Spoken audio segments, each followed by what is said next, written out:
কালকা কইছিল ঢাকা শহরে থাকিমনি চলে যাম পঞ্চগড়। মুই ওহিমকেনি ঢাকাত। এলা উঠে অবশ্য ভিডিওটা অনেক মানুষ দেখিছেন তোমরা। কমেন্টও অনেক কমেন্টের অভাব নাই।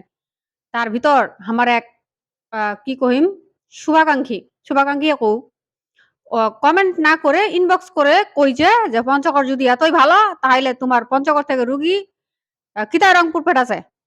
এইলা কথা ওর। মানে ও মনে হয় আমার পঞ্চগড়ের লোক হবে। মুই আইডিটা ঘাটেও দেখুন খালি মেসেজটা দেখিছু। এলা কথা হইল পঞ্চগড় থেকে রুগীলা যে ওই রংপুর পেঠাছে, ঠাকুরগাঁ পেঠাছে রেফাট করে দেছে রেফাট তো নাই হইল। ওটা কি মোর দোষ? না ঠিকই আছে মোরে দোষ। ঠিক আছে মোরে দোষ। কারণ মুই পঞ্চগড়ে জন্মগ্রহণ করছু। ওইটা ছোট থেকে বড় হইছু। মোক তো পঞ্চগড় ভালো লাগিবে কেন? মুই তো পঞ্চগড়ের কথা ভালো কইম কে। যাই হয়ে যাক ভাই জন্মভূমির টান বলে তো একটা কথা আছে। ওইটা হবেই থাকিবেই। মনে করো বাংলাদেশ জন্ম হওয়ার পর থেকে পঞ্চগড়ত কি এমপি, মন্ত্রী, মিনিস্টার কাও ছেলনি? এত বছর ধরে কিতায় পঞ্চগড়ের এই অবস্থা? ওইলা কি মোর দোষ? তোরা মোক কিতা কয় মুই বুঝাবো না ভাই। যেটা কইবার ওইটা ক। মোক কইলে হবে? মুই কি ওইলা পারিম করিবা? মোক কি দেখে অত বড়লোক কোটিপতি মনে হচ্ছে? আরেকটা কথা কি জানেন?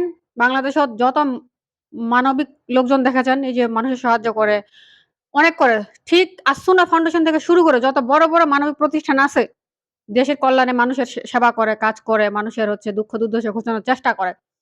ইমরা যদি নিজের তহবিল থেকে বা পার্সোনাল এরকম ফান্ড থেকে সারা জীবন যদি এলা কাজ করে যায়, তাহলে দেশ থেকে কোনোদিনও সমস্যা দূর হবে নি। গ্যারান্টি এই সমস্যা কোনোদিনও দূর হবে নি। অথচ সরকার যদি চাহে এই সমস্যা অল্প কয়েকদিনের মধ্যে সমাধান হওয়া পারে। মানে রাষ্ট্রীয় উদ্যোগে যেই কাজ করা সম্ভব, ব্যক্তি উদ্যোগে সারা জীবন করে ওই কাজ করা সম্ভব না। সরকার চাহিলেই এই যে এত সমস্যা এগুলো কিন্তু সমাধান করিয়া পারে। কিন্তু আসুনা ফাউন্ডেশনে যত মানুষ দান করে, এই যে হাজার কোটি টাকা মনে করেন দান করে, তাহাও আসুনা ফাউন্ডেশন বড় মতো ১০০ ফাউন্ডেশন থাকিলেও দেশের এই সমস্যা সমাধান হবে নি পার্মানেন্ট। মানে প্রতিটা বিষয়ের একটা ব্যাপার আছে ভাই। অত ভিতরত না যাই। মুই আর অত জ্ঞানী না, অত কিছু বুঝো না ভাই। রাষ্ট্রবিজ্ঞান নিয়ে পড়িছুন ঠিকে?